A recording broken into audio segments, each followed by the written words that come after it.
So there's always something interesting going on the internet, and there's always things that people don't like or disagree with. And it's one of my favorite things to speculate why that is. We recently posted a clip of our Star Wars ranking. Now, mind you, for those of you who haven't seen it or heard that episode, it was the clip was of us recanting the 12 Star Wars projects that have come out on Disney Plus so far. Yeah, we did a whole episode where we built out the list and came to a consensus about said list. And then the clip that's going around is at the end, and it's you reading the list off. Yep. And this may come as a surprise to us and others. Not everyone agrees with our Star Wars take. Yeah. And, that is absolutely fine. Not only is that fine, that is expected. We would be surprised if the internet, all of you guys were just unanimously saying, yeah, this is the perfect Star Wars list. We 100% agree with this Disney Plus Star Wars. A couple of the homies posted their own list, which I did take a look at some of those. Yeah. And great job on that. As a matter of fact, if you see that clip floating around, send us your list. We're very interested to see it. Absolutely. Unless you may be one of the few who commented the likes of, what was it?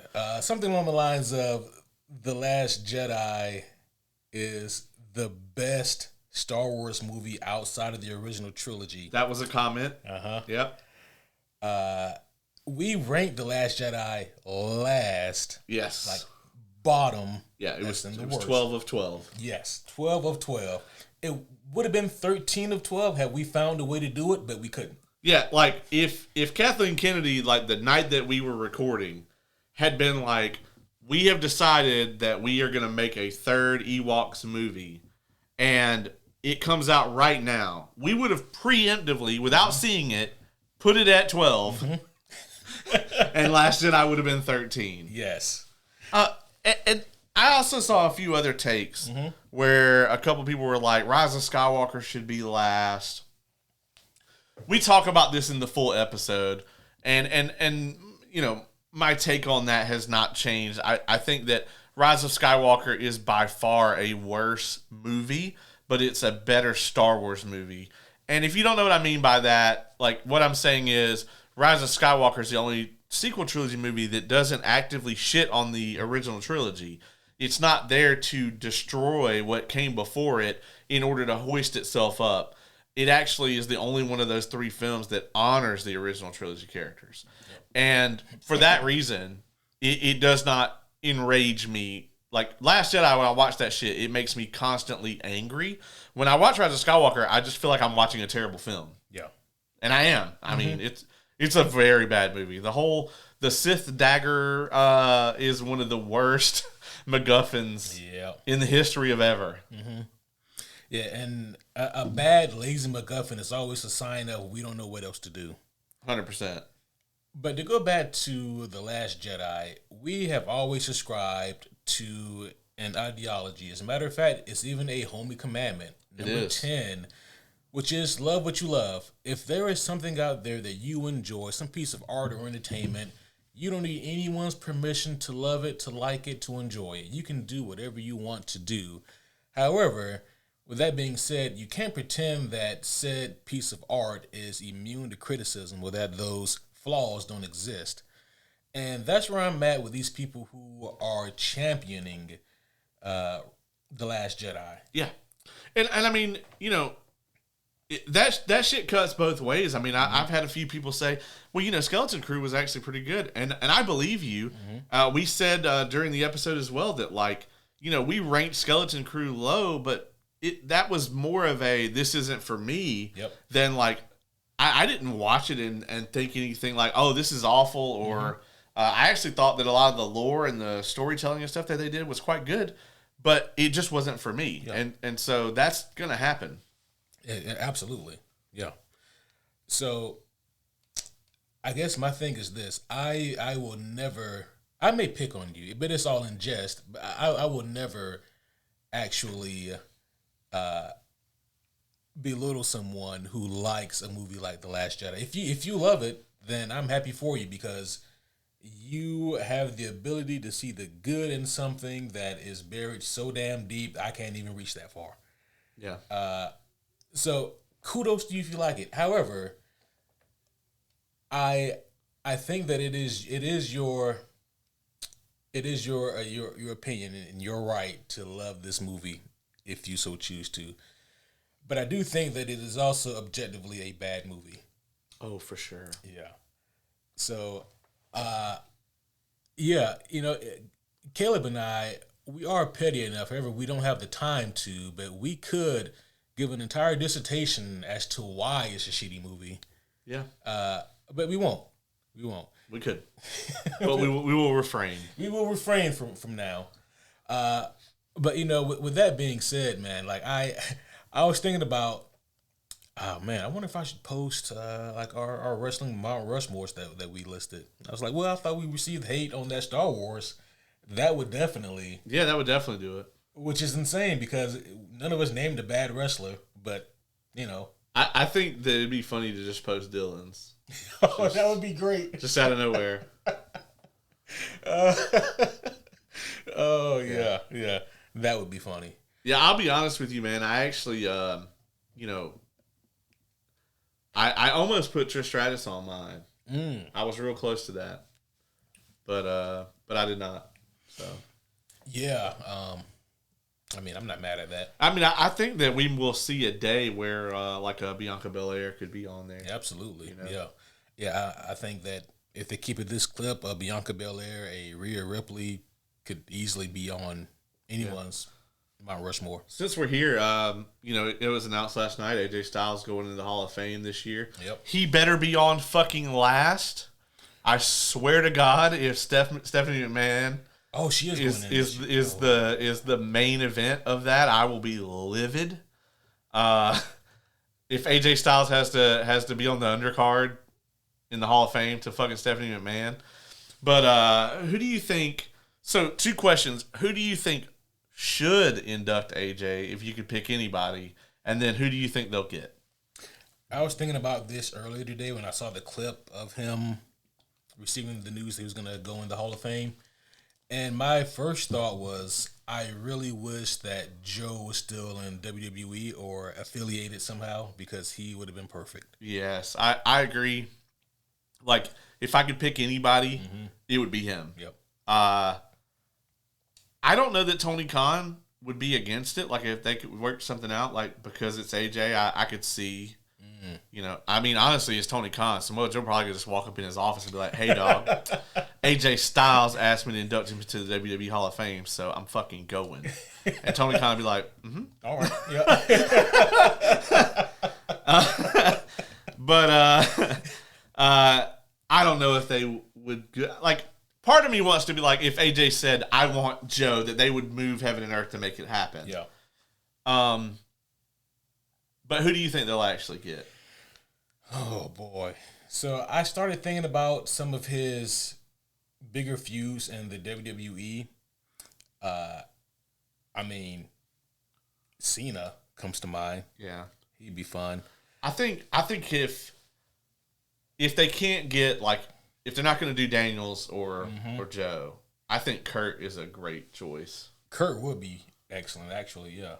I didn't even think about that. Kurt would be perfect. Yeah, the people who've, like, diehard WWE, people that never watch anything else, they'll be very confused because I don't think they ever had a match in WWE. No. But they had, like, 100 in TNA, right. Some incredible matches. Some of Kurt Angle's best matches. Absolutely, yeah. If you've never seen any peak angle in TNA, yeah, you're missing out. I think you're mispronouncing that just a tad. Peak angle. Yeah. Peak angle. Yeah, sure. Yeah. Yeah. Yeah. Because he was at his peak. Yeah, I got where you're going. Yeah. But I think he's like the WWE choice. Obviously, like Cena would be like the kind of the lame choice there, and I hope they don't go that route. Yeah. I don't think it'd be bad, but like it would be better if they had like a Kurt Angle to do it. Yeah. minutes before we started recording, showed me some terrible news. I did. So it came out today that Sony will be rebooting. They will be rebooting their Spider-Man-less Spider-Man franchise after the immense failures of pretty much everything they tried to do, except for Venom. Did they learn anything? No, absolutely not. I guarantee you they're going to be like, listen, if we had just pulled the trigger on that Sinister 5, that would have did it. Our Ferocious 5 movie was going to be excellent. They were going to fight Null. It was going to be awesome. It was going to be Madam Web and the Webettes. Yeah. All right. We're going to have Morbius. All right. We're going to throw Vulture in there. Yeah. Because we got him. And whoever else they had lounging around. The Webettes will all have a small ambulance. And then it'll like Voltron together. Yes. Into a very large ambulance. And then an extra seat would form, and then Madam Web appears, and then she hits you with the mega ambulance. Shit. That's how they beat Null. Yeah, that's how they beat Null. Yeah. I really shouldn't put that out into the ether. Somebody at Sony is probably like, "Oh my god, this is peak." This writes itself. Yeah, absolute fucking pure cinema. We should get Michael Bay. Oh wow. At that point, I would have to see the movie. Yeah. Absolutely. This is awful news. It is awful news. I love how you said that, but yeah, it is terrible news. I don't know, man. I don't know what to tell you. This is mind-numbingly terrible. I don't know if this is just an attempt to, like, maybe they really are trying to sell it back to Disney, and this is just their attempt to get a better price. Like, well, we're going to make this series of movies, but we could be convinced not to, not where instead of like, oh, this is dead, do you want to buy it? You know what? That does make sense because you're actually going into what I was thinking, because I was wondering, wouldn't Sony just make more money if they just sold the property back? Because they're not making money off of these movies. No. I mean, honestly, if I'm Sony and I can get Disney to go for it, I would just charge them a licensing fee. Mm-hmm. Like, yes, I will license this back to you for X amount of dollars a year as long as you want to pay that. And then it doesn't matter what they do with it, at that point. And then even if they pass, you get it back, Yeah. I think Disney would prefer that they wholesale sell them Spider-Man back. But I'll be honest with you. I think probably $7 or $8 billion is the lowest that they're going to go. Maybe $5. And if that seems like a lot, folks, it's Spider-Man, Yeah. How deep does the licensing go? Is it just film and television, or does it go to video games, movies? I mean, not movie, but the action figures, lunchboxes. Oh, it's absurd, dog. Sony owns that font. Oh wow. Yeah, the Spider-Man font that's on the PlayStation 3. Yeah, they own that font. So it's copyrighted. So they own everything. They own everything. Everything except for the comic books. The comic books, yeah. That's all they. Wow. Yeah, that's impressive, because when you talk about comic book characters or comic book IPs that have like made the most money, it's not in any particular order, but Superman, Batman, Spider-Man. Yeah. That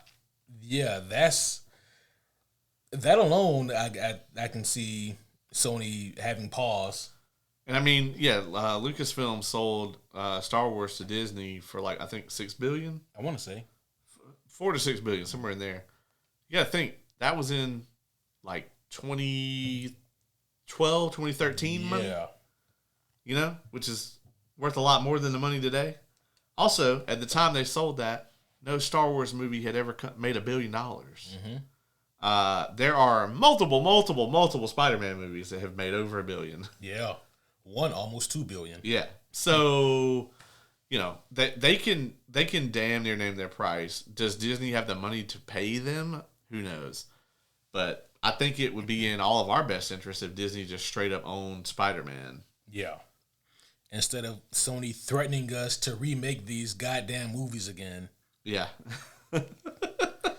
And how dare they do this when we haven't gotten any more news about Beyond the Spider-Verse? Yeah, like the only fucking movie that we actually want you guys to make and you won't make it. Yeah. Have you been seeing all the stuff that they've been doing with Caleb McLaughlin? No, what about him? Bro, so they had one the other day. So you know the guys that was it Phil Lord and the ones that are doing the Spider-Verse? Yeah. They had him the other day at the headquarters or whatever, and he like ran into them and they're like, "Hey, what's going on, man? What are you doing here?" And he was just like, "Ah," and I was like, "Yeah, he's playing Miles for sure." You think so? I think he's the best candidate for sure right now. He might be. He's the right age. He's got a credible acting chops. Oh yeah, it's my only reservation with him being Miles is he is incredibly tall. Yeah.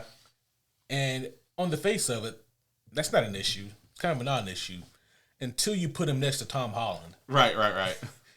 Then it's a little bit of a conundrum. Yeah. Yeah, I can see that. But if finding if the Miles that we get has to be shorter than Tom Holland, that's going to be problematic. It's going to be a little problematic. Agreed. Or at least around the same height, I think they can make it work. Yeah. But I agree, man. I think he'd be a great Miles Morales. Yeah. I mean, he's got the acting chops. Got the charisma. Yeah. I mean, he's already famous. People like him. Sadie Sink is in the MCU now. Yeah. Yeah, they can be reunited. She can be Gwen. And they just keep going. Yeah, just keep it going. Her being Gwen from another universe would make way more sense in this movie than her being Jean Grey. Yeah, or Mayday. Yeah. But hey, what do I know? Well, we are here tonight to talk about something in particular. Nothing related to anything that we've been speaking about. Yeah.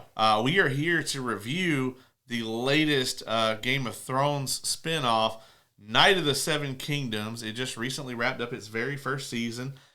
We are going to be full spoilers from this point forward. Probably, I would say just to be safe, probably for all of Game of Thrones, the first two seasons of House of the Dragon, and of course the first season of Night of the Seven Kingdoms. And we will do our best not to spoil anything beyond that from the novellas. Which, speaking of, since we are here, I recently actually learned that Marvel adapted all three of the Dunk and Egg novellas into floppy comics and then also graphic novels. Really? And I was like, we should fucking review these sometime before season 2 comes out. That would be incredible. Yeah. I had no idea they did that. Yeah, they were actually... A Hedge Knight was adapted into a 6-issue comic book by Ben Avery, and it was drawn by Mike S. Miller. Okay. It was produced by Roaring Studios and published by Image Comics in 2003 and 2004. By the time the second book was adapted, it was that was done by Marvel. Interesting. Yeah. Which I guess Marvel was the distributor of Image by then. It would have been 2008. I think Image they're still their own distributor. I was pretty sure, but they may have acquired the rights to that. The rights, yeah. That's probably what it is. Yeah.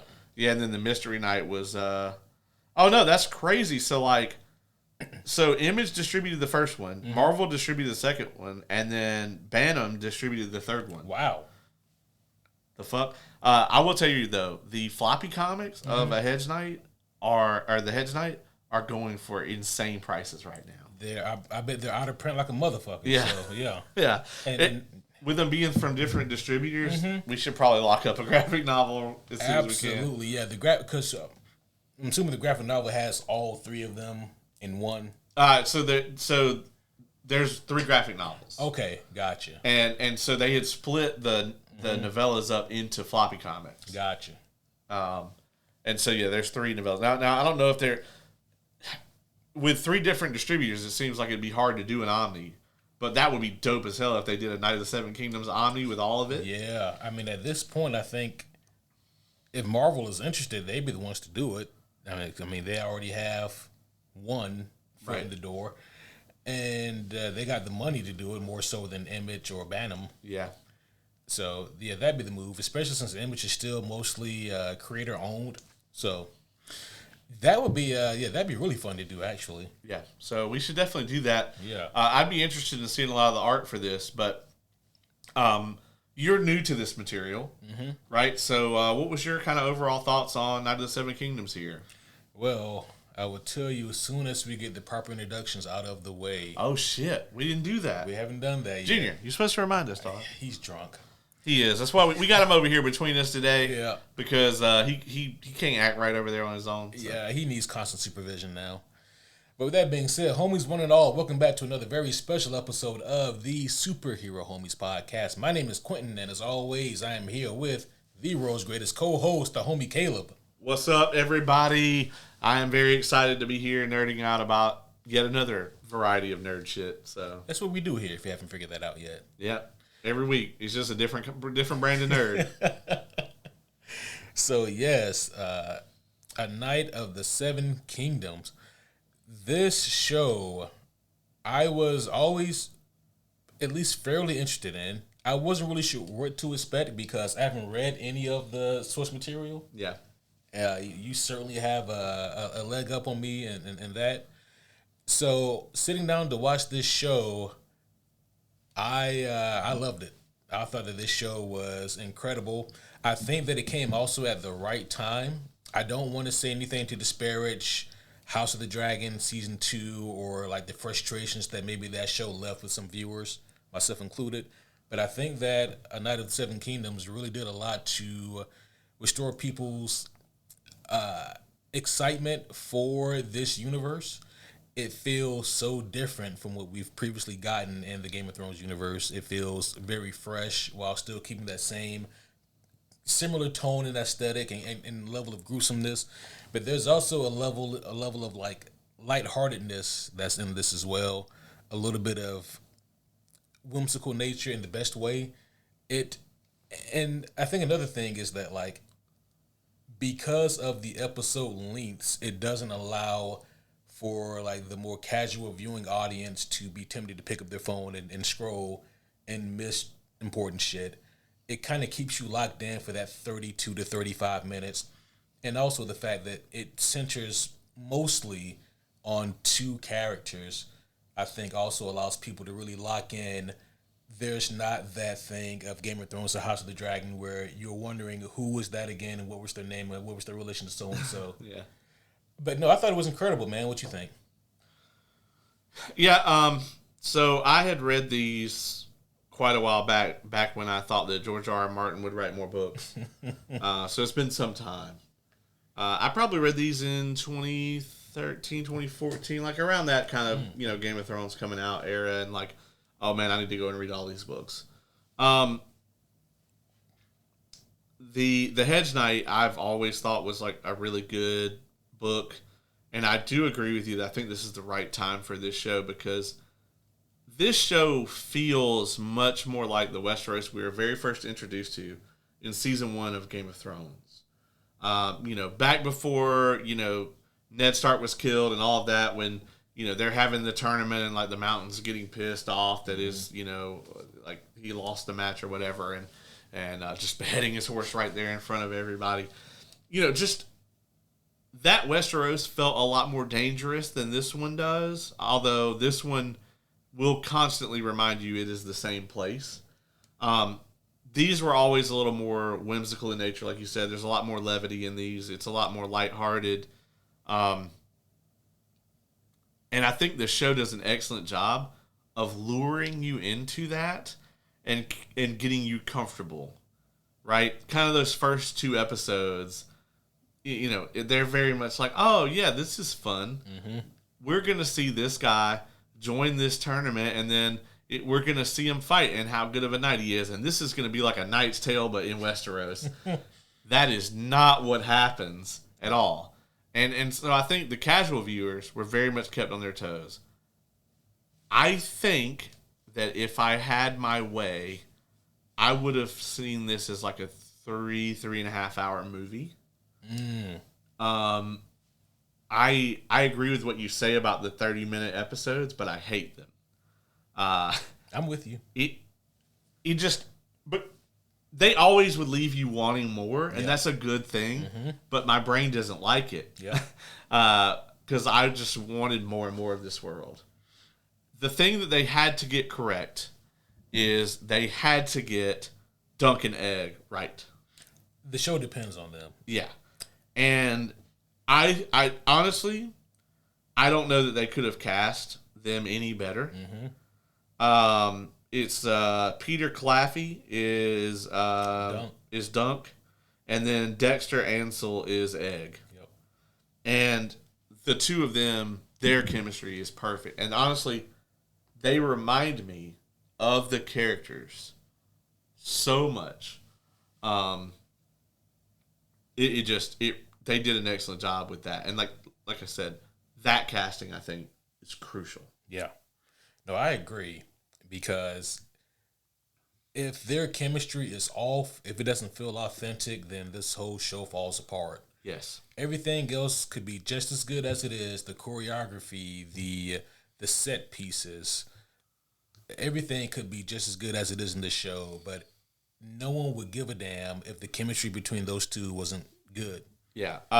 Right behind them, though, gotta say, is Daniel Ings as Lionel Baratheon. Yeah. He steals every scene he's in. He was also great. He's such a Baratheon, too. Yeah, he really is. Yeah, 100%. Yeah, he's like the anti-Stannis. You know what I mean? Like the polar opposite of Stannis. Right. And he really helps bring that kind of whimsical nature to the whole thing. Yeah. You know? He does. And it's needed at times, too, because, we, not to dovetail from him, but just to kind of play off of that, we don't have traditional protagonist in this show. And I know you already gave the spoiler alert, but spoiler alert, Dunk ain't that good of a knight, if I'm being honest. No, he's terrible. Yeah. He's a horrible knight. As a matter of fact, Sir Arlen, they kind of, so it's never, in the book, they never tell you. It's left very open-ended the way it is in the show. The show actually, I think, leans a little heavier into that Sir Arlen probably never knighted him. And that grates on him. And the thing that gives it away the most in the book, and then, also in the show, is when, what's his name? The knight guy, or the apple guy. Raymond Fossaway. Yeah. When they're at the tournament and he's like, I'll fight for you, that we only got 5, knight me. And Dunk is super hesitant to do it. Yeah. And then he's like, he gets called away to go make the speech or whatever. And then, Lionel says, I'll do it, In the book, that it plays out a little more that Dunk is insanely hesitant to knight him. And the reason being that, if you lied your ass off to get here, maybe you did, but you're not necessarily it's another thing to have this guy want to fight, give up his life for you, and you might entangle them in your bullshit. Yeah. Because if you knight this guy and then it comes out that you were a fraud this whole time, then he's also fucked. Yeah. That's true, huh? So Lionel knights him instead because Dunk doesn't want to do it. Yeah. Has old George ever come out and stated one way or another? Oh, no, of course. But, this is kind of how he writes, He'll leave it ambiguous, but then he'll lean it one way or the other. Yeah. And I think him leaning it is as much confirmation as we ever get, which I'm fine with. Yeah, that's fine. Honestly, had the show, had Sir Arlen just kind of do the pause and then, knight him or whatever, I would have been kind of mad about that. Yeah. Actually, so let's talk about the long night. What do you think about Sir Arlen here? What do you think about his character? Night. Yeah. What an intriguing character he is. I'm so happy. let me rephrase what I was about to say. Wow. Yeah, let me definitely rephrase it. Caught myself. I was about to say I'm so happy about the glimpses we've got of him. And then I had to walk back all the way back. He's the only knight wielding 3 swords. I'm so happy that that we got to see certain flashback sequences with him in it. Which was there a favorite? Yes, yeah. When we see young Dunk, okay. and we see the he's just old and drunk as shit. Yeah. But he's still kicking ass. Yeah, you still don't want to fight him, though, right? dude. Yeah, he was crazy. Absolutely. And there's a story behind this man, and I need to know what it is. Yeah. I mean, don't get me wrong. I don't know if there ever was actually a story written or any kind of details added more to give flavor as to why Sir Arlen is the way that he is, but he is just a really intriguing character, and he just breaks so many molds of what we understand a knight to be. Yes. And it works for the benefit.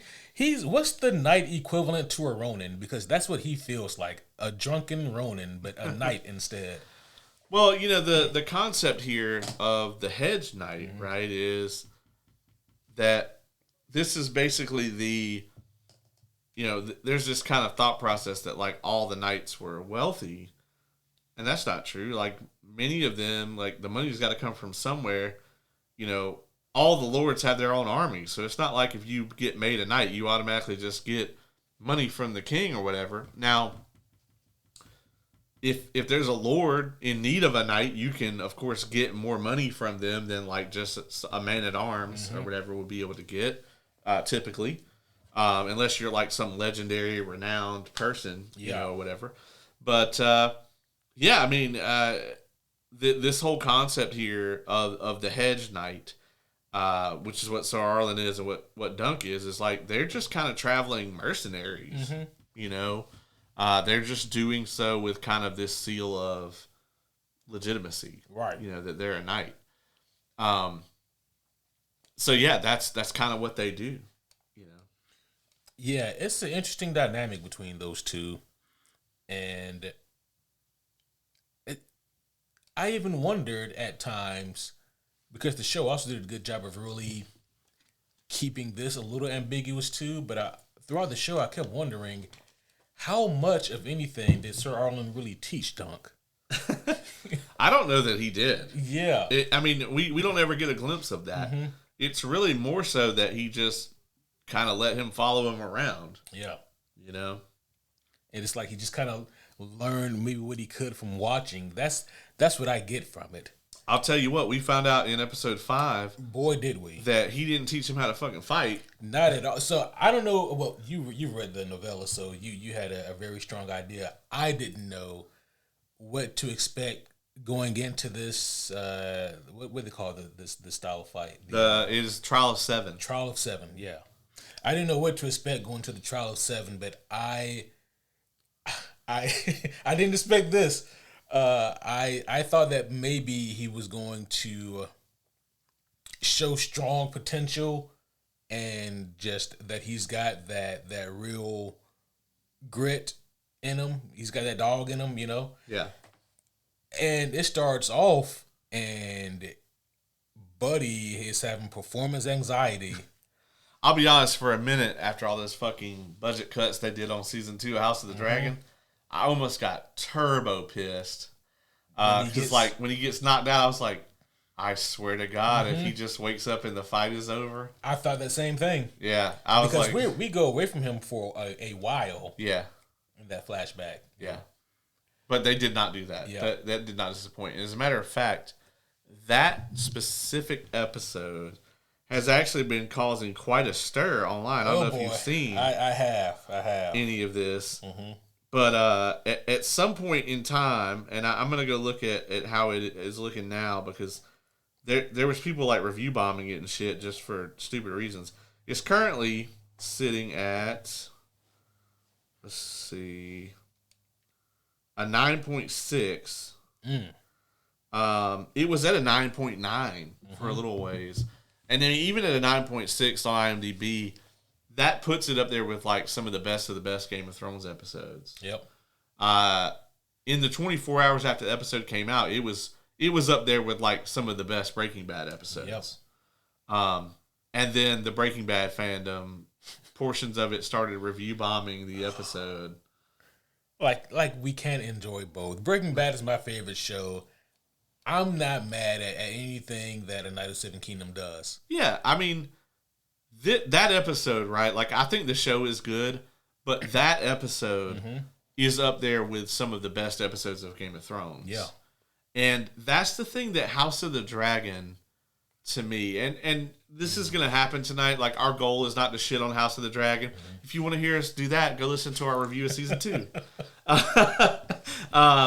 But that's not the goal here tonight. But what I do want to do is kind of contrast a little bit as far as why, this season hits in places that House of the Dragon doesn't. It feels very much like the difference between like a Michael Bay or even a Zack Snyder production versus something that like a Christopher Nolan would put out. And the reason I make that comparison is House of the Dragon very much knows they've got motherfucking dragons. Yeah. And that's the show, right? Like, we want to see the dragons fight and the people fight. And that's what we're there for. We're there to see these people with the dragons fight these other people with the dragons. That's happened very few times in the history of this world. This is the time that it's known to have happened. Like, this time period is insanely famous for the dragon fights. It's kind of why they went extinct. And so that's what the show is about, right? Like, it's just kind of plodding through this source material. Yeah. I'll call it that. And it's just trying to hit the notes. It's trying to go, okay, well, this happened, so we got to show that. It's checking boxes is what it feels like. And I enjoy House of the Dragon. Oh, yeah, same. Like, I especially season 1, particularly the first half of season 1, I thought was tremendous. It has some really awesome moments and characters in it. But this show, I feel like the focus is on the characters. Yeah. And the dialogue is so good. We're not sitting here going, God, I can't wait till we get to XYZ. Yeah. Like, I was so pissed about the Battle of the Gullet being cut from season 2, and so were most of the people online, really angry about that. But in this show, I mean, I'm really glad that we got the fight here, like the Trial of Seven. But if they had been like, fuck it, the Trial of Seven is not till next season, I think I still would have been very happy, because we would have still got time to live in this world and hang out with these characters and experience it the way they do. And we've only really ever experienced Westeros from the top down, right? We're always with a lord or a king or whatever. We've never seen it from Dunk's perspective. And that's a good point. I will say this: I think I did need to see the Trial of Seven. The show is still really good, but for me, like, this pushed it into that. Wow, within these little 30-minute snippets of episodes, within 5 of them, they've built up to something that crescendoed and then gave us a finish and led us into something else. Yeah. I think that's tremendous. And this show can pull off that thing that Game of Thrones is so well known for with the penultimate episode. You look at some of the top Game of Thrones episodes, Battle of the Bastards. Yeah. Red Wedding. Yeah. Like, really, any of those. Hard Home. Yeah. I can't remember what they called it, but the one where they have the big-ass battle at the wall, I actually went to see that in IMAX. That was one of the couple episodes that they released in IMAX. That made you feel like you weren't watching a TV show. You were watching a movie in your house. And that's how episode 5 of this feels. It's epic from start to finish. And because they didn't have an hour, like, the fact that they were able to get those flashbacks in there and have those be so concise and effective, I thought it was tremendous. And the actual fight is gruesome as hell. You took the words out of my mouth. How gruesome was this fight? As a matter of fact, listen, I don't know what it's like to be a knight. I don't know what it's like to live in those times. And I don't even know for a fact how much of that trauma the human body can actually withstand. But damn, do I think they push the limits. Yeah. I mean, in my mind, the thing that Dunk got hit, is that a mace? Like Yeah. I know that he's wearing a helmet. If I'm wearing a helmet and I get hit with a fucking mace from a motherfucker sitting on a horse, galloping at a pretty decent trot, I don't think that consciousness is a concept. Matter of fact, I think that like brain bleed is now a serious issue for me. I mean, well, it worked out very poorly for Baylor. Oh yeah, for sure. Talk about some shit luck, man. But like I thought this entire fight was great though. But it starts off so shitty for Dunk. He literally cannot get out the starting position. Yeah, and he's the guy playing Mario Kart, but like doesn't know what the fuck he's doing. Yep. And he's like sitting there at the beginning, and he's like, ah. Mm-hmm. And when he does, he gets that fucking javelin, or not the javelin, but that fucking jousting lance. stick. Yeah, the lance, like right in the, right in the side. That was rough, man, because like, okay, that shit went in real far. Yeah. And I'm gonna tell you now, like, if that happened to me, like in this day and age, and I was right outside of a hospital, I'd still be real worried. You should be. Yeah. Like, this motherfucker lives in a time where they don't have penicillin. Mm-hmm. They have milk of the poppy to keep you high as fuck while you die. Right. That's what they got. Yeah. Like, so can you fix me?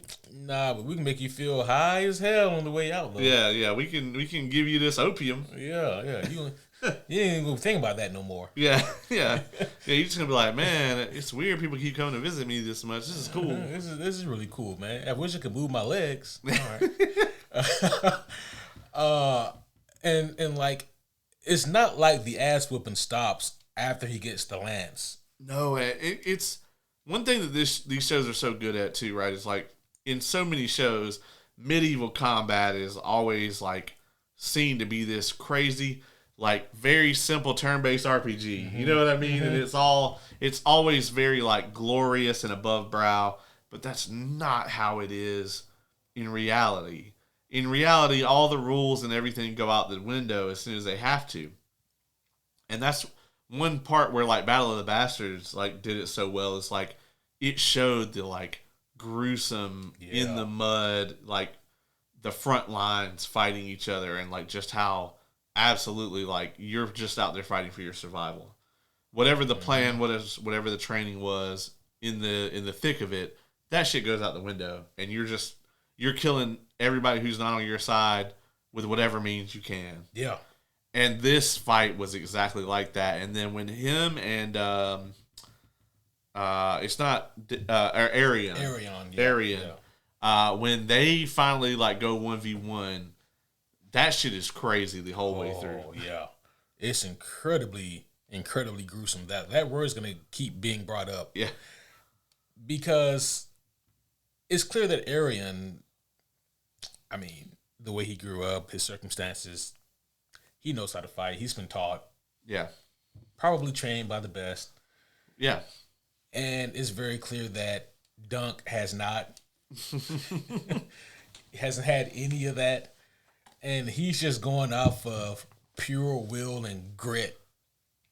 Yeah. His dump stat was definitely Constitution. Absolutely. Yeah, his Constitution is like 25. Yeah. All his other stats, he's pretty strong. But all his other stats like 8. Yeah, everything else pretty low. Pretty low. Yeah, his perception ain't good. Nothing. No. Especially when that fucking eye got swole shut. Oh my God, man. So nasty. It was so gross. It was. And then he got stabbed by the knife or whatever. And like, not just that he got stabbed, but dude was sitting there like jiggling that shit. Yeah, it was like repeatedly. Repeat trauma. Yeah. And I'm like, Dunk, I think you should do something. Man, if he stabbed me like that, I probably would. I don't know that I would have given him the, withdraw your claim shit. I guess in the moment though, like I guess with it being Dunk, he's thinking if he withdraws his claim, everybody else on my team that's alive lives. If I kill him, then we all got to fight to the death now. You know? Yeah, that is true. But I wouldn't be thinking about that shit after I got stabbed like 11 times in 2 seconds. Oh, bro, no. No. At this point, is you or me. Yeah, let me get a hold of that knife. Right. And so, Arion, is this who we see in Game of Thrones? No. So you won't see any of these characters in Game of Thrones. Now, Egg's brother is Aemon. Okay. The Maester. Okay. And they actually try to put the crown on him later. Minor spoilers. And he refuses. And then he goes and joins goes and gets trained as a Maester. So that's the only crossover character. We probably will see him in a future season, I would imagine. The showrunner says they want to do 15 seasons of this. I doubt that's going to happen. But I think we get at least the 3 novellas, that they have the source material for. 15 seasons is a lot. 15 seasons is a lot of anything. Yeah. Yeah. This ain't Survivor, motherfucker. Yeah, 15 seasons, that's asking for a lot. There's got to be a certain point in a TV series where the audience stops growing and you can only hope to maintain. Yeah, and he's like, I want to do 5 seasons of them at this age, and then I want to do 5 seasons of them like with, like Egg being older, and then like another 5 seasons of him being as a king, and like Sir Duncan being in the King's Guard or whatever, which, Game of Thrones already revealed this. Sir Duncan has 4 pages in the big King's Guard tome or whatever.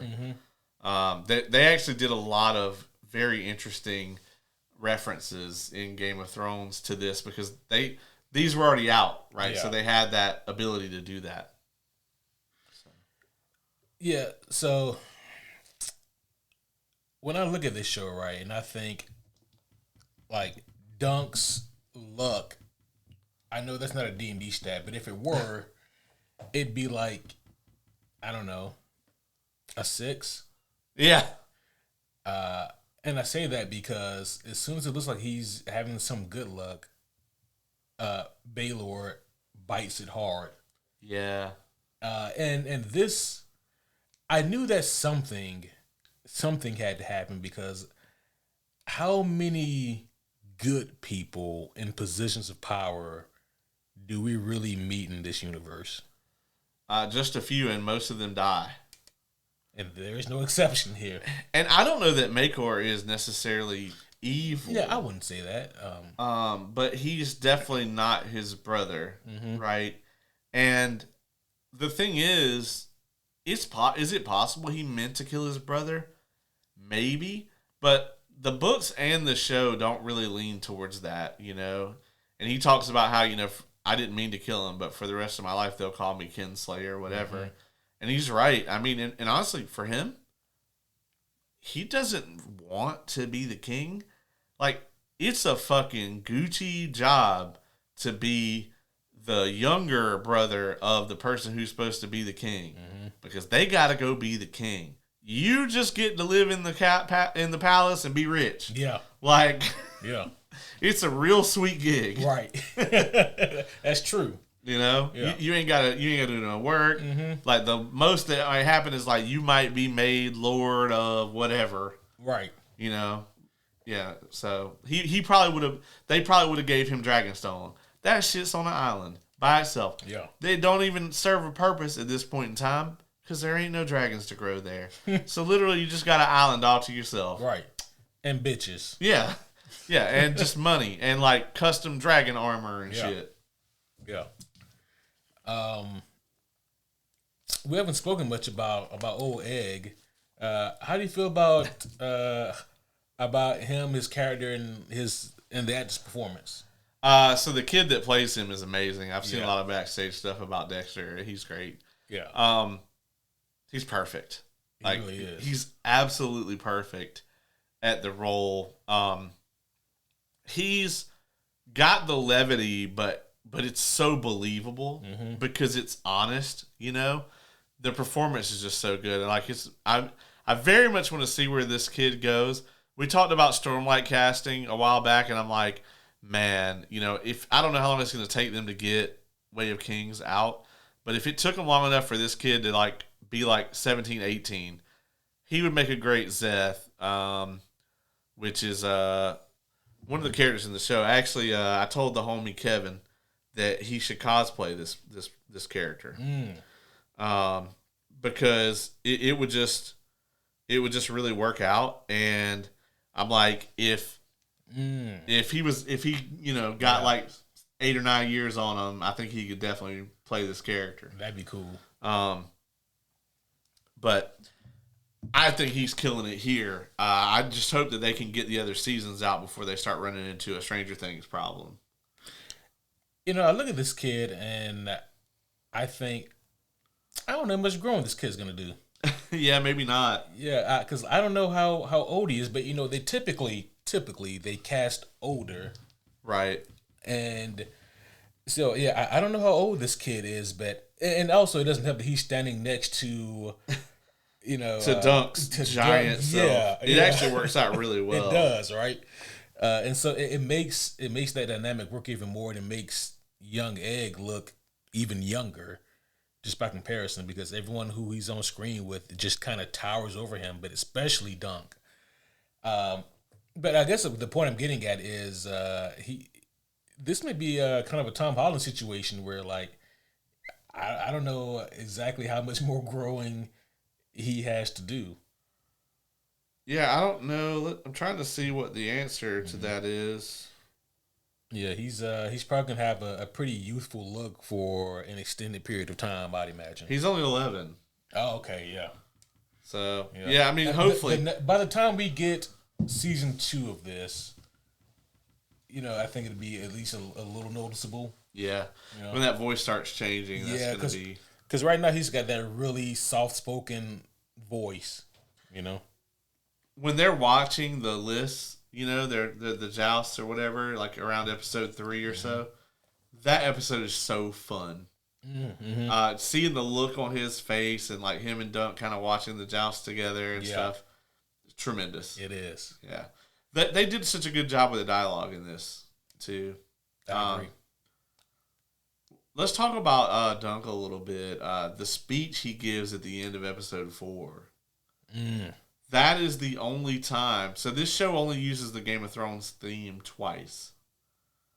The first time is for a gag, right? Oh, yeah. At the very beginning of episode 1, and then he starts shitting. And I was like, dang, the intro went right into some shit. I thought I was watching season 8. But the second time they use it is when Baylor rides out and they're getting his team together for the Trial of the Seven. Yeah. Amazing stuff. Amazing use of the soundtrack there. Yes. They know when to use it. Yeah. But that speech he gave was tremendous. Yeah. It was tremendous and it needed to be. Yes. Like 100%. We all know, and by the way, this show, you spoke about the writing earlier, or more specifically about the dialogue, but I think the writing as a whole for this show has been really tight in the best sense, because it would be easy for a lesser group of writers or directors to make this show and have Dunk just look like a complete idiot. Yeah, yeah. And instead, they're thankfully way more nuanced. And yeah, he's not the smartest guy in the world, but he's got like a real big heart and a real eagerness to learn and to improve. And so, whereas I think that a lot of other showrunners, a lot of other writers or directors would have him look like an idiot because they don't know how to do anything different. Right. This show really did a good job of making him look more like an everyman who was just a really big person.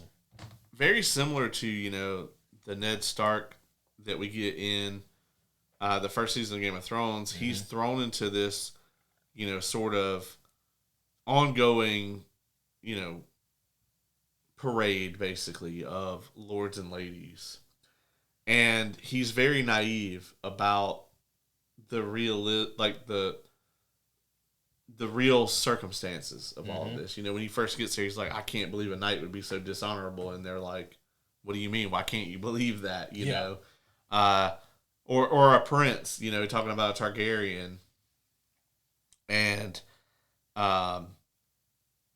I think he's just really hit with the realization that like all of that stuff about vows and honor and all of that goes right out the window as soon as it's convenient. Mm-hmm. And the difference here is that Ned Stark should have known better, because the Mad King burnt his fucking uncle and his dad alive.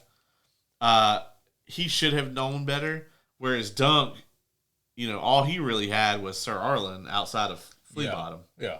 And he really idolized him.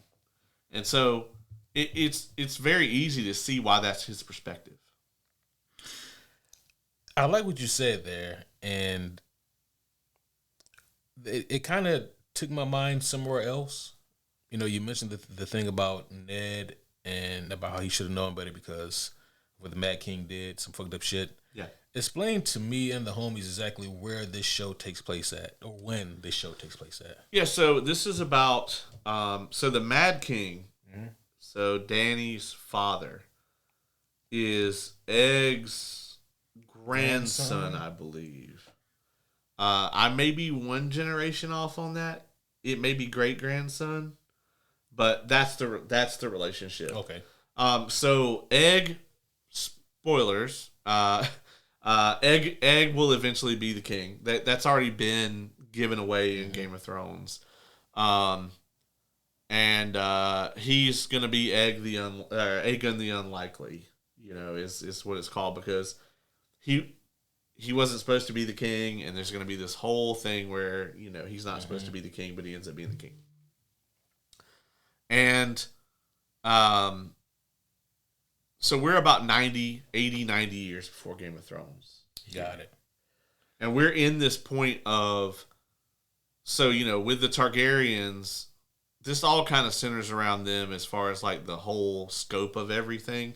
So when we see House of the Dragon, that is the beginning of the downfall of House Targaryen, mm-hmm. right? So if you go all the way back to Aegon the Conqueror, you have basically 300 years of Targaryen on the throne, the 7 kingdoms. Yes, there were 7 at the time. There's technically 9 now. Whatever. The 7 kingdoms swore fealty to Aegon the Conqueror. Whatever. So you have over 200 years of the Targaryens ruling Westeros. We're told that was a time of peace and prosperity. The winners write the histories, though. Yep. And so we don't know how true that is or isn't. With House of the Dragon, what we see there is the beginning of the decline of House Targaryen because they basically, through all of these different wars, and the wars are still going on. So like in this show, they talk about the Blackfyre Rebellion, right? That's an offshoot of House Targaryen. So, like, they're still fighting each other even now that all the dragons are gone, And so the infighting begins with House of the Dragon, and that continues. And House Targaryen gets weaker and weaker and more, just more volatile until Robert's Rebellion, which is, leads into Game of Thrones. Yep. So we end up with the Mad King on the throne. He's trying to burn everybody alive, whatever. And then, of course, Jaime kills him, and that sets everything in motion for what happens in Game of Thrones.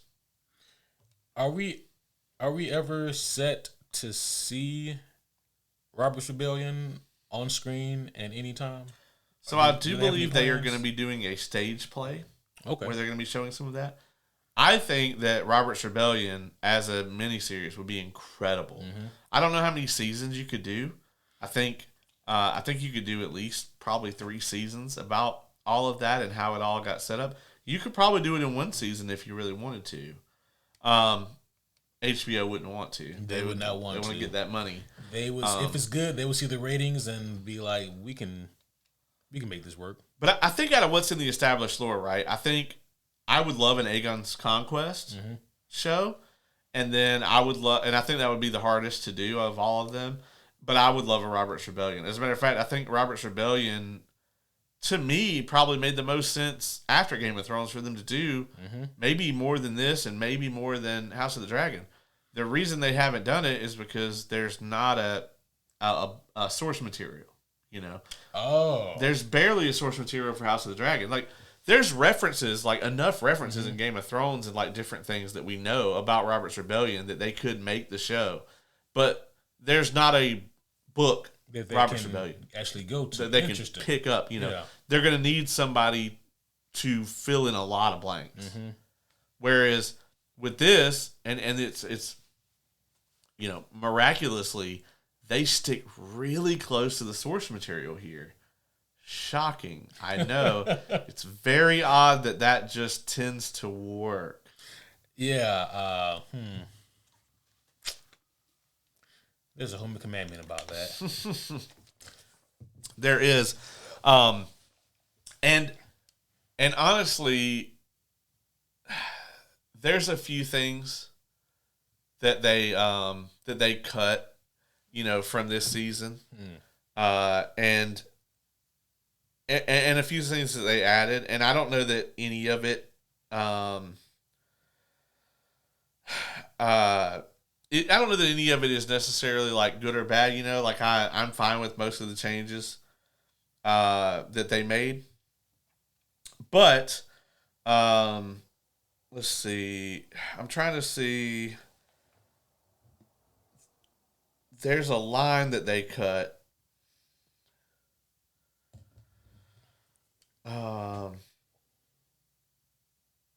And a lot of people were very upset about it. And I'm trying to remember what the exact like usage of it was. But there's it's something along the lines of when they ask him, it's after he gets arrested. And somebody says something about like along the lines of like, you know, it was like Sir Duncan or whatever, and somebody was like, "Who is that?" And somebody says, "It's a knight who remembered his vows," and like that's kind of really the essence of his character. And that line got cut from the show, and a lot of people were kind of up in arms about it because of how important it is. But on the same note, that sentiment lives in the show still. Yeah. You know, he's just so honorable to a fault. And, you know, that's one of the things that makes Baelor's death so tragic. Yeah. So. Yeah. You know, with Baelor's death, it seemed like things were finally going to be looking up for Dunk. He had this very heroic babyface come from behind victory. He really did. And here, this man who he really admires, he's pledging himself to him, and Baelor accepts. Yes, I need good men. I need good knights. All right, now take this fucking helmet off. Oh no. Yeah, that's rough, man. Yeah. That's a tough break, man. You know what? That's equivalent to like let's say that Wakanda is a real place, and by hook or by crook, I do something to, whether on purpose or not, I save T'Challa's life. And he's like, you know, I could use good people like you. And then he just gets like obliterated by fucking Claw or whoever, you know. I'm like, motherfucker, you just killed my job. Yeah, man. Like, you heard him say that, right? Yeah, and the thing is, you know, Dunk saw in him the same thing that he would have seen in Sir Arlen, right? He saw a knight be honorable. Yeah. And he immediately loved that about him. And that's one of the reasons he turns down Lionel and Maker's both of their offers. Which I wouldn't have done that shit. Right. I'd have gone with Lionel. Oh, yeah. I think that was a pretty sweet gig. Yeah. You want to go back to Storm's End and fuck some shit up? Yeah. Storm's End has a magical wall. Really? Yeah. Because it's called Storm's End because like there's actually these crazy ass like storms there. And one of the walls, like the one that's like facing the ocean or whatever, is literally magically enchanted to like repel storms. How many magical walls are in Game of Thrones? Oh, a few. Okay. Yeah, they thought Harrenhal was one of them, but that shit didn't work out. Well, yeah. I'm trying to remember what happened in Harrenhal. The dragons fucked it up. Oh, well, yeah. There's not a whole lot that's dragon proof. Yeah, that's true. Yeah. We actually find out just how few things are dragon proof in House of the Dragon, yeah. Okay, so House of the Dragon, in comparison to this show, takes place how many years prior to, would you say? So House of the Dragon is, I think, about another 100 years before this. Okay. I might be wrong on that, but I think it's about that. It's at least like 60 or 70. Gotcha. So yeah. And just for the record, mild spoilers here. No, you're not going to see any crossover characters from that because pretty much everyone is going to die. Like, I can't think of a single person that's in the first episode that's going to make it, you know? Yeah, I haven't read any of the source material, but I would have been surprised if there was a possibility. Yeah, nobody's going to have a happy ending in Game of Thrones. Yeah. Or in, that too. Yeah, but that too, House of the Dragon. But in House of the Dragon, yeah. But by design, it's a terrible, awful story. In the best kind of way. Yeah, but I'm just saying it's an incredibly tragic, like, Shakespearean tale about, like, the lust for power and, like, what that results in and what it can result in. And it's a civil war between a family. I mean, that's Shakespearean as fuck. It is. And season 3 of House of the Dragon is still supposed to drop this year, right? Yeah, we got a full trailer for that the other week. That's right, yeah. And it looks really good. It does. I think they know they have to bring it this year. Yeah, and then really for both of them, because it's only 2 seasons left. Oh. And so, like, they've got a good bit they have to get through. And I won't spoil anything for that here, but it's going to be very interesting, I think. I think we're going to get the Battle of the Gullet maybe in the first or second episode. They need to. My biggest fear is that they just blue balls that shit and they hold off until... Oh, no, they won't. They definitely won't. I promise. Yeah. Okay. Because it sets in motion so many things that are about to happen that we see in the trailer. So Good. Yeah, I will say, you are not going to expect how this is going to go. Unless they just veer way off the book, which they kind of already did. But, I mean, they would have to veer real hard. And when I watched that trailer, I'm like, listen, I don't know how the audience is going to react to X, Y, Z. And then I watched that trailer and I'm like, oh, they're doing it. So. Oh, shit. Yeah, it's going to be very interesting this season. I really think that this has the capacity to be the best season if they do it right. Man, I hope so. We were talking about epic episodes earlier, and House of the Dragon could really use a Hard Home or a Battle of the Bastards. Now, there are epic moments in House of the Dragon. I'm hesitant to say that they have those epic episodes that are up there with the higher upper echelon episodes of Game of Thrones. When we finally got to see the dragons fight, right? When what was it, Melees and Vagar? Yeah. That whole thing was brutal. We got to finally see, like, oh, here's what happens when a dragon shows up, because we've seen tons and tons and tons of medieval combat, but most of the time when Dany was using her dragons, it was usually against something else, like a fleet of ships or, White Walkers or whatever. There's that one episode in season 7 where they hit the supply train, the Lannister army supply train. And even then, there wasn't a ton of what's that fucking dragon's name? It's not Rhaegal. It's not Viserion. It's the other one. Drogon. Yep. There's not a ton of Drogon. There's some of the dragon being used, but not a ton. Yeah. And so here we got to see full-scale combat plus the dragons show up. And that episode, though, it just felt kind of gimped. It just felt underdone. It's like, why were there... Okay, this is supposed to be a big-ass battle. Why y'all only got like 80 people? Yeah. This really should have been on the grand scale like this. There should have been 2 armies there fighting and then plus dragons. And it really...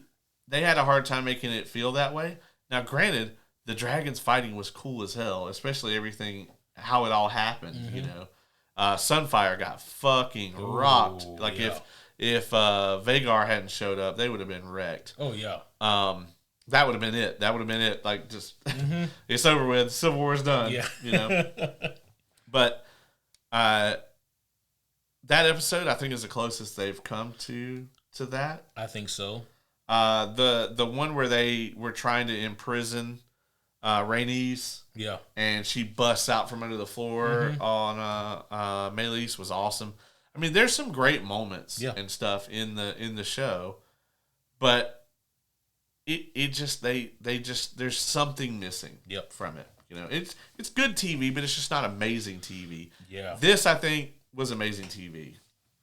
And I agree. And the thing that makes it even more spectacular is that it's amazing TV. But if we're being honest, in the grand scheme of things, by comparison, it is small potatoes. Like, the stakes are not House of the Dragon or Game of Thrones level stakes. Right. And I really love that, actually, about it. Same.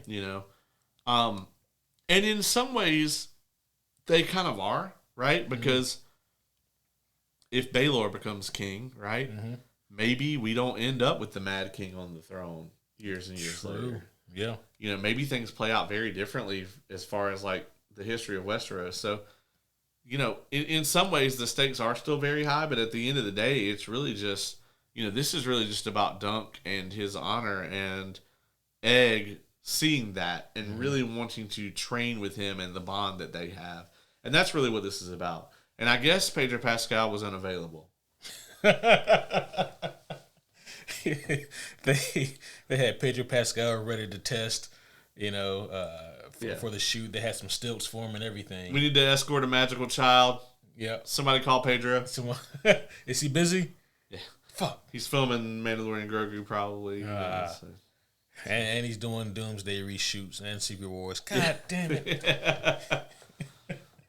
Yep. Never going to get him back. I guess you really don't have to be on that Mando and Grogu review because you're going to give it a 10 by default. Is my girl in it? Yeah, Sigourney Weaver's in it. Yeah. Oh, shit. You haven't seen the trailer? I still haven't seen the trailer. You haven't seen the trailer? Okay. Yeah. Well, then, 10 out of 10. You guys have my advanced score. Review. Yeah, advanced review. You heard it here first. Movie of the year. That's right.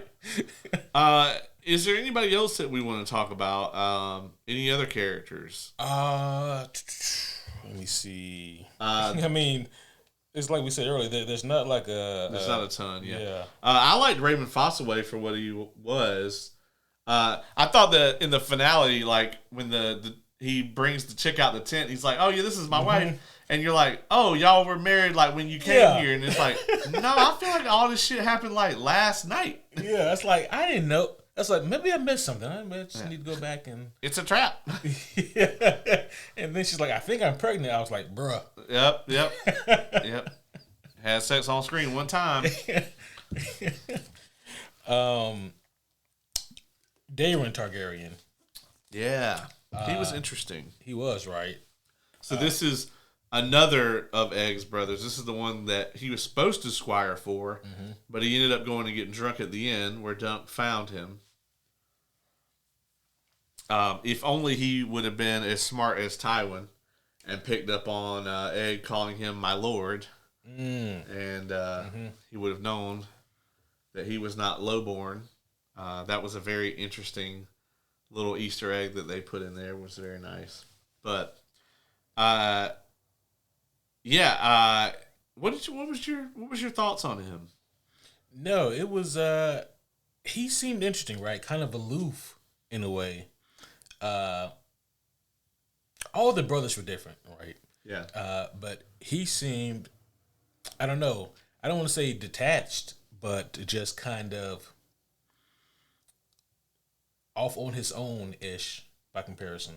Yeah. Interesting character though. Yeah. Now, who you may see in these shows is you may see Brendan Rivers, and he is the three-eyed raven, more than likely. Oh, that trains Bran. Oh, so he may show up, but there are some that, and I'm not saying I put any truth in this. There are some people that believe it's actually Darren, that it's actually this guy. Really? That is the three-eyed raven. Because he talks about how he has like the visions and all that stuff. Yeah. I don't think he is him. I think that because I think there's plenty of evidence that it's Brendan Rivers, in my opinion, from the text.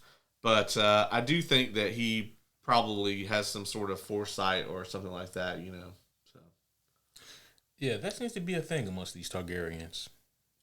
Yeah, they either are insane or they got visions or both. Or both, yeah. Both is fine. The both is real dangerous, actually. yeah, that's true.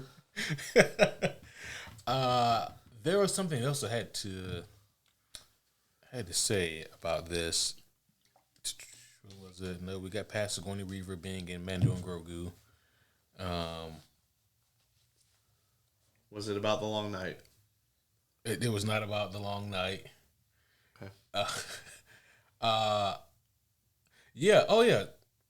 So the ending of this show, we see Dunk about to ride off into the sunset. Yep. By himself, and then there goes Egg. Yeah. He shows up, and he very convincingly says, "My father has sent me here to squire for you." Yeah. He says it's all cool. He says it's all good. And I don't know why. Maybe it's just because how earnest this kid is. Yeah. But for a second, I bought it. Yeah. It was like, oh, yeah, he came around, man. That's good. And then I was like, hey, wait a minute. Yeah. So what exactly did your dad say? Yeah. What caused the change of heart? So the kind of post-credit scene there with Makor where he's like, where the fuck is the Egg? That's not in the book. And, a lot of the showrunner actually has kind of addressed too that like, they put that in and they are going to follow up on it, but they're not going to make it like the story because the Sworn Sword is going to go in a totally different direction. And so, there shouldn't be a lot of continuance from this. It's not anthology, but it kind of is, you know what I mean? So like there's a time gap and then we get to see Dunk and Egg and they're doing another thing. And it's kind of its own story and doesn't have a lot of callbacks to this or the royal family or any of that, So I very much hope that they do that, but I do think that they will kind of call back to this scene. It was a little bit of a teaser for that. Yeah. And as long as they keep it reasonable and it makes sense, I think that's fine. Earlier, you mentioned how you really dislike how this show is in kind of these 30-minute chunks. Yeah. I'm right there with you. And for all the same reasons. I love the fact that they keep me wanting more, but at the same time, like, you could give me more.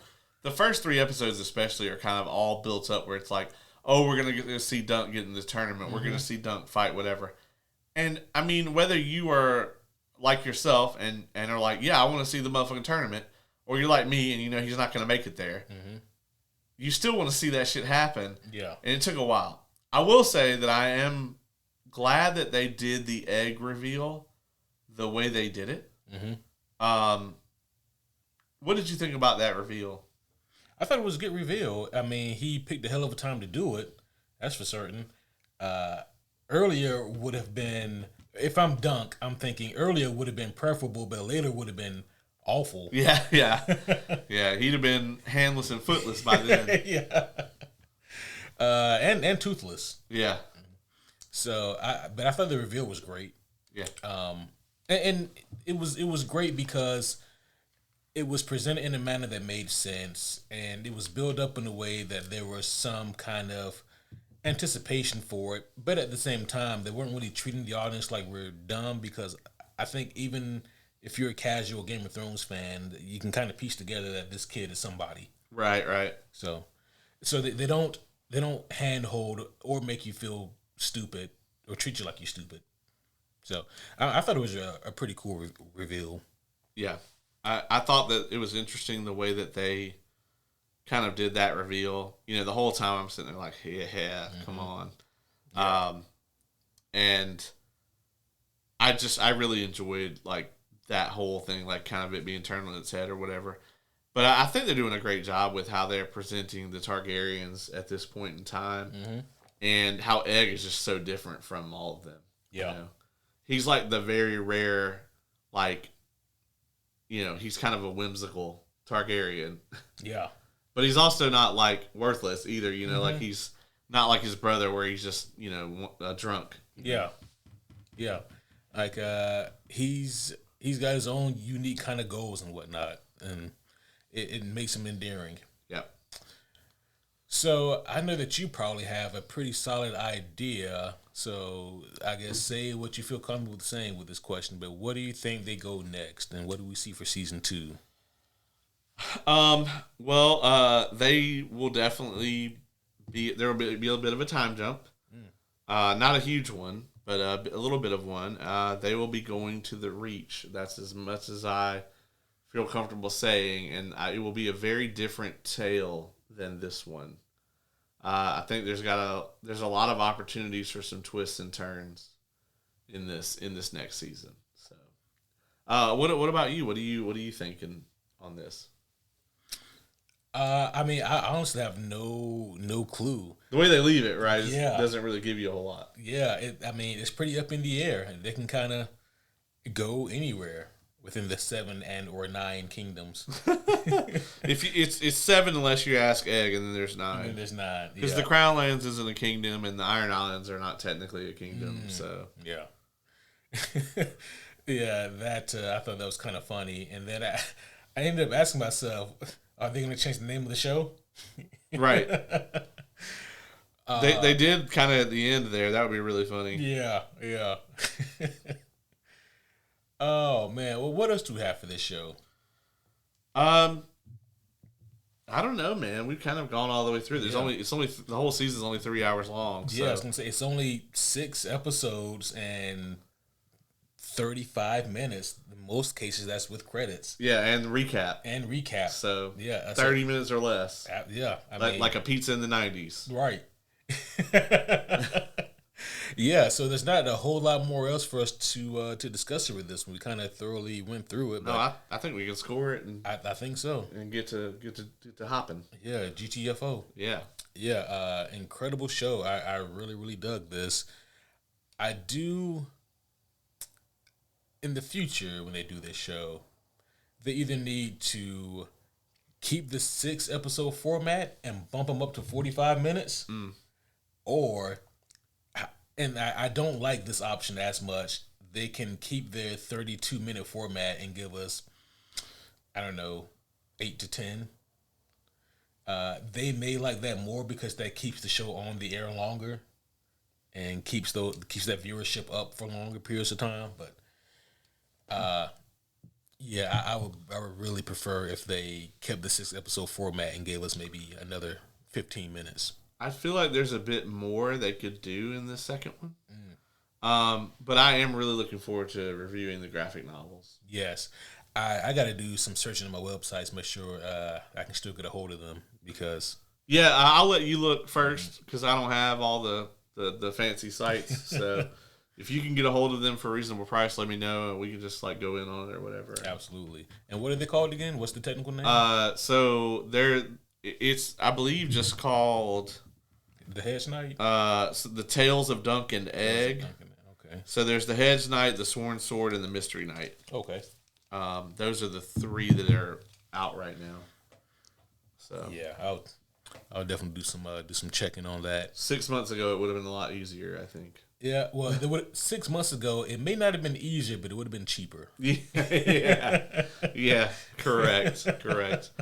But they're not super lengthy, either. They're novellas. Yeah. So, for a normal author, like I don't know what let's see what the page count is on a Hedge Knight. Page count. Let's see. Yeah, it's depending on the edition, it's 95 to 180 pages. Oh wow. Yeah, so there is a text collection of all 3 stories, and it's about $350 for all 3 stories in text.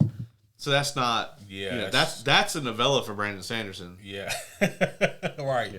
$350. That's a chapter or 2. I guess I'll do that on my lunch break. Yeah. I wish that was further off than you meant it to be.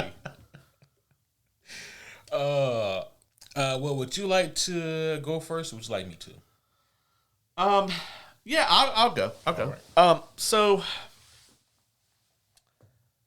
I think that this is an incredible instance of HBO just taking the source material, having someone who has a lot of reverence for the source material and trying to tell that story, and doing so in a manner that is honoring that story. And this feels like someone wanted to make it. Wink, wink, Rings of Power, But that's not, I don't want to single them out. They're not the only example. But there's so many things out there that, you guys know what I'm talking about, where it's like, okay, the thing exists, and either it's over or it didn't work out long term or whatever, or it's been a while, and now we want to make another thing in this IP. What we're going to make doesn't matter. We're going to hire somebody and have them make it, and that's it. Like, this new Lord of the Rings movie is going to feel this way to Hunt for Gollum or whatever. Mm-hmm. We need a thing where it's like someone felt very passionately about this and really wanted to make it and got the resources to do so. And that's what this show feels like. It's the reason that the Lord of the Rings trilogy is like the go-to gold standard for adaptations, because it was a very loving, it was a big care project for them. It was something that they were incredibly into. So this has that same kind of feel to it. The same kind of feel that the early 4 or 5 seasons of Game of Thrones had to them. There's just so much, like I said, just outright care that goes into making it. And I think that this was that way. I think that they put a lot into this, and you can really see that. You can see the page coming to life on the screen, and it's not that it's exact 1-to-1. It's just adapted for a different format. They didn't have any interest in changing it. They didn't have an interest in making it say something else than it originally said. They didn't have an interest in changing the characters. They just had an interest in adapting it to a different format, which would be the screen in this instance. And yes, you are going to have to make some changes to do an adaptation, but you can always tell if those changes are in service of the adaptation or if they have some other purpose, And here I think that it definitely was in service to the original story. The integrity of the characters. There's a reason that that's the superhero homie rule we reference the most, mm-hmm. right? The integrity of the characters is so important, and they nail that here. I don't think it's perfect. I wish it was a little bit longer at times. I feel like some of these episodes, the way that this thing is written, I don't think it necessarily lends itself to this format, because there's some episodes that don't necessarily feel like an episode of television. Episode of television, yeah, obviously in something that's very serialized like this, it's going to be part of that. But that episode usually has an ebb and flow to it. Mm-hmm. And some of these episodes don't really have that. And that's fine. I mean, it's just kind of jarring to us, mainly because we're subjected to that a lot, right? We've just kind of been conditioned to accept that from a TV show. All that being said, I think that they did a really good job with this. I think that the production values are bar none. I think they're even better than House of the Dragons in a lot of instances, which, you know, a little bit of a handicap there. They don't have to fucking CGI any dragons for this show. You know what I mean? But I'm going to land on a 9.2 for this one. Wow. For season 1. Yep. When I started watching this show, my expectations were pretty non-existent. Not that I didn't think this show could be good. I just didn't know anything about this concept of these characters or even so much why I should care. Because I've been conditioned to care for certain things within this universe just from watching Game of Thrones and House of the Dragon. So I didn't really know what I would think of this show. And what I got was a really fun, almost character piece / buddy cop-ish type TV show that takes place within the Game of Thrones universe and doesn't take itself quite as seriously, which lends to its own credit. It has really endearing characters that really help drive this thing home. Really awesome choreography. It's got, as you mentioned, excellent dialogue. I think excellent writing as a whole. The show, for the most part, has decent pacing, but when your episodes are this short, you kind of have to get to it. They tell you what they're going to tell you. They tell you, and then they tell you what they told you. Yeah. And I'm not mad at that, especially in today's climate of TV viewers where people at times are only half paying attention to half not. I think that this show overall, it nails it. It knocks it out of the park. I think that so many people are going to want to see the future adventures of Duncan Egg, myself included. With that being said, the show is not flawless, as you said earlier. It does have some problems. The episodes, I think, are a little too short. And I'm not just saying that because I wish I saw more as a fan of it. I'm saying that also because I think that these episodes could have benefited a little bit more from maybe letting certain moments breathe or letting, just letting certain scenes play out a little bit longer. I think that really could have helped this show just a tad bit. And something else we also forgot to mention is the use of music in this show is very unique, right? Because the tone of this show isn't quite as serious as House of the Dragon or Game of Thrones. They have a little bit more fun with their musical pieces here. Yes. I don't know if you remember in Game of Thrones when Jaime got his hand cut off. That was one of the few times in Game of Thrones where like they played some uncharacteristically interesting music. And we get moments like that on a few occasions in Night of Seven Kingdoms. And for the most part, I think it plays perfectly. And I really dig it. But yeah, so the show, it's got room for improvement, and I think they certainly can improve, and I'm looking forward to see what they do next. I also had the score 9.2 in mind for this. Oh, wow. Yeah. This happens a lot, folks. It does. Sometimes we'll be really far off on something, but oftentimes it'll be like we had the exact same score in mind. Yeah. And I try to never change it. Like if you come out with whatever I had in my head, you know, I try not to change it just because of that, because it's wrong. Yeah. But yeah, man, I agree with you. Like, and I love that we had the two different perspectives on it. Like, I knew everything that was going to happen for the most part. Yep. And you're coming in blind, and I think that's a great dynamic. So, yeah, that won't be the case for the next season. Yeah, well, with these if these novella or these graphic novels, if they're up to par, then yeah.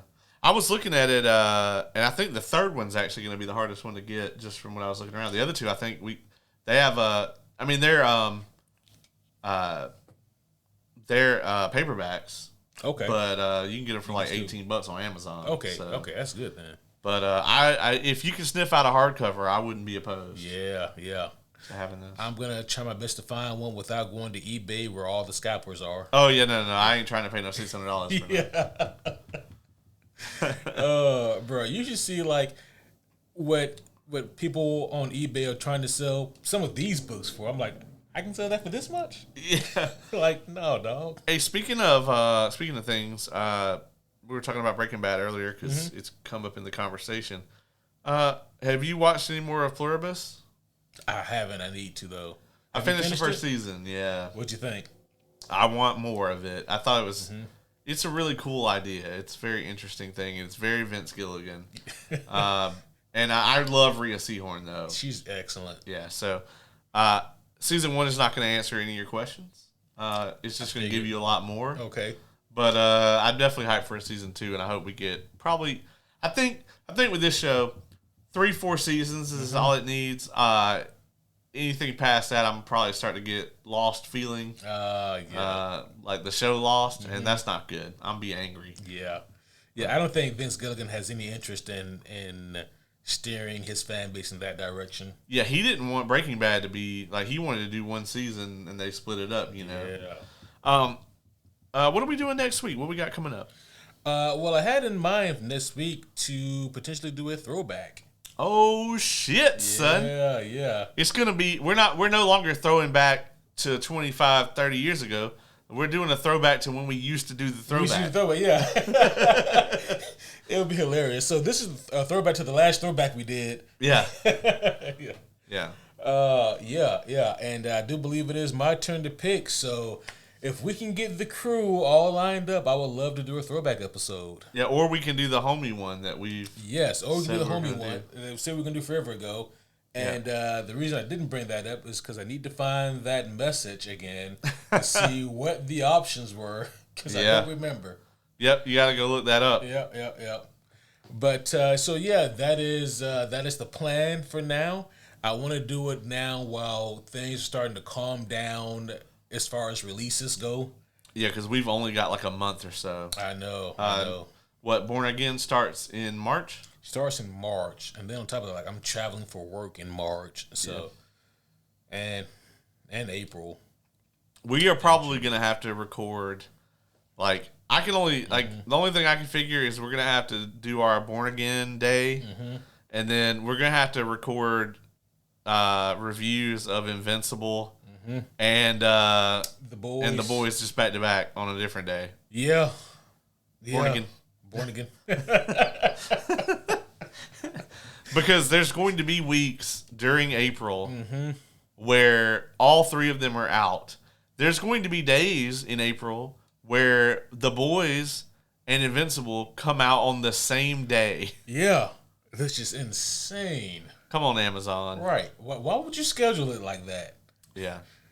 I don't know why they would do it to us. Right. Why they do it to themselves. You think they would separate them to get more eyes longer. And as soon as that shit cools off, Mando and Grogu is coming out. Yep.